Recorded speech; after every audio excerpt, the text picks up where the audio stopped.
प्यारे दोस्तों, सादर अभिवादन। मैं हूं महेश कुमार वैद्य और आप देख रहे हैं एनजेपी हरियाणा। भगवानपुर से बड़ी खबर आई है। रामगढ़ भगवानपुर संघर्ष समिति ने 12 नवंबर को आज बैठक के बाद अपनी स्थिति स्पष्ट की है। कल 11 नवंबर को मुख्यमंत्री से मिलने गए प्रतिनिधिमंडल में सरपंच प्रतिनिधि अनिल कुमार, सूबेदार सतीश यादव, बीरेंद्र सिंह फौजी, अभय सिंह फिदेड़ी, कामरेड राजेंद्र सिंह एडवोकेट, शेर सिंह मीरपुर व उत्तम यादव शामिल थे।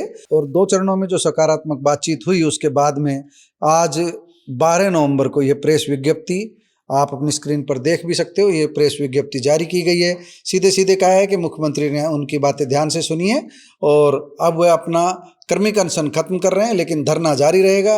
मुख्यमंत्री ने आश्वासन दिया है कि 7 एकड़ 7 कनाल 9 मरला जमीन अपने नाम करवा लेगी सरकार। पंचायत की जो जमीन है वह अपने नाम करा लेगी और निकट भविष्य में इस मांग को पूरा किया जाएगा।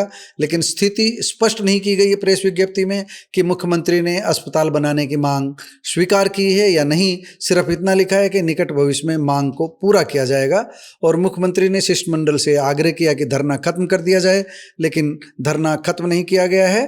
फैसला लिया गया है कि धरना जारी रहेगा और कर्मिक अनशन स्थगित किया गया है। आज धरने को 149वां दिन है। 149वें दिन यह बड़ा ऐलान किया है और ये बड़ा ऐलान किया है 11 नवंबर को मुख्यमंत्री नायब सिंह सैनी से हुई बातचीत के बाद। हम आपको बता दें कि 11 नवंबर से पहले पिछले सप्ताह भी रामगढ़ भगवानपुर अस्पताल बचाओ संघर्ष समिति के लोग, संघर्ष समिति के प्रतिनिधि कामरेड राजेंद्र यादव के नेतृत्व में सीएम रेजिडेंस पर पहुंचे थे। चंडीगढ़ में उनके मुख्यमंत्री नायब सैनी से मुलाकात हुई थी।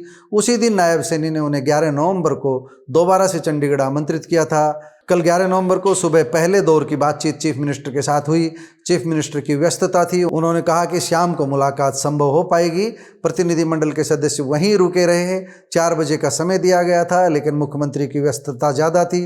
रात 9 बजे के करीब उनकी मुलाकात हुई।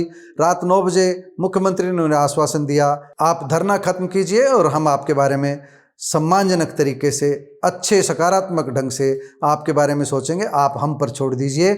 हम आपको थोड़ा सा बैकग्राउंड बता देते हैं कब क्या हुआ था। 15 जून 2025 को रेवाड़ी में मुख्यमंत्री नायब सिंह सैनी की रैली हुई थी।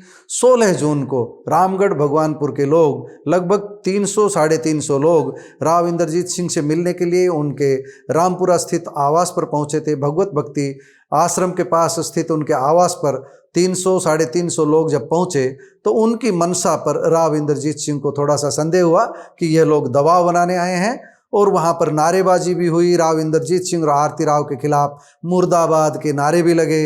मुर्दाबाद के नारे इसलिए लगे क्योंकि राव इंद्रजीत सिंह ने प्रतिनिधिमंडल से मुलाकात से इनकार कर दिया था। उन्होंने टेलीफोन पर तो सरपंच प्रतिनिधि अनिल यादव से बातचीत की थी, लेकिन वह अपने घर से बाहर नहीं आए।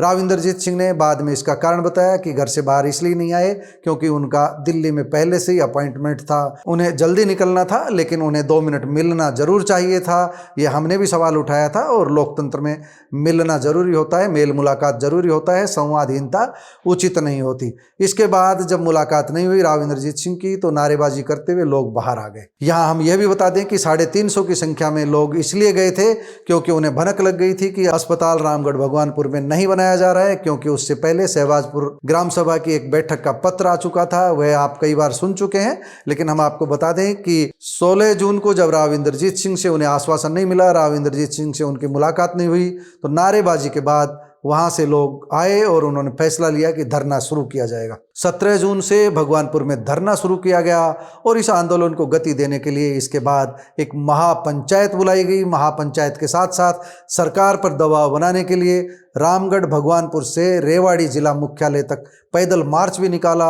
यह मार्च काफी लंबा था, काफी लोग इसमें शामिल हुए थे। कांग्रेस के नेता भी धरना स्थल पर समर्थन देने के लिए पहुंचे थे। राज बब्बर भी पहुंचे थे। हालांकि संघर्ष समिति राजनीतिक रंग देने से दूर रही, लेकिन जो लोग आए समर्थन देने के लिए उनका संघर्ष समिति ने स्वागत किया। इसी बीच जिस दिन महापंचायत थी उस दिन आरती राव के बारे में कुछ मीडिया चैनल्स के साथियों के साथ कुछ प्रतिनिधियों ने भला बुरा कहा, अच्छे शब्दों का इस्तेमाल नहीं किया। इसने आग में घी का काम किया और उसके बाद राव इंद्रजीत सिंह और आरती राव की तरफ से ऐसे संदेश आए कि जब इस तरह की भाषा है तो वह किसी भी तरह के दबाव में कोई काम नहीं करेंगे। इस बीच संघर्ष समिति की तरफ से भी पहल हुई और जिस दिन पैदल मार्च रेवाड़ी पहुंचा उस दिन भरे मंच से कामरेड राजेंद्र सिंह और अन्य प्रतिनिधियों ने कहा कि अगर उनके पंचायत के मंच से किसी ने भी आरती सिंह राव के प्रति कोई दुर्भावनापूर्ण या गलत भाषा का इस्तेमाल किया है, उसके लिए वह क्षमा प्रार्थी है, लेकिन उसके सबूत दे दिए जाएं। उन्होंने इस तरह की सफाई दी, लेकिन मामला सिरे नहीं चढ़ा। रामगढ़ भगवानपुर के लोगों और राव इंद्रजीत सिंह के बीच दूरी बनी रही।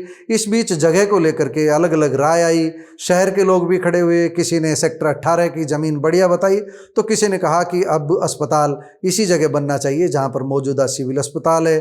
किसी ने शहबाजपुर का सुझाव दिया। बीच में गोकुलगढ़ का सुझाव भी आया था, लेकिन रेलवे लाइन की वजह से गोकुलगढ़ का सुझाव खारिज हो गया था। इसके बाद ही भगवानपुर का प्रस्ताव सिरे चढ़ने की उम्मीद बढ़ी थी और सरकार ने प्रारंभिक रूप से भगवानपुर की जमीन को सही भी मान लिया था। तो इसके पीछे कहीं न कहीं राव इंद्रजीत सिंह का हाथ था। वही चाहते थे कि भगवानपुर में अस्पताल बने, लेकिन बाद में उन तक शायद इस तरह की सूचना पहुंची होगी कि भगवानपुर की जगह अच्छी नहीं है, शहर से दूर है, या पता नहीं भाषा को लेकर के राव इंद्रजीत सिंह को आपत्ति हुई होगी।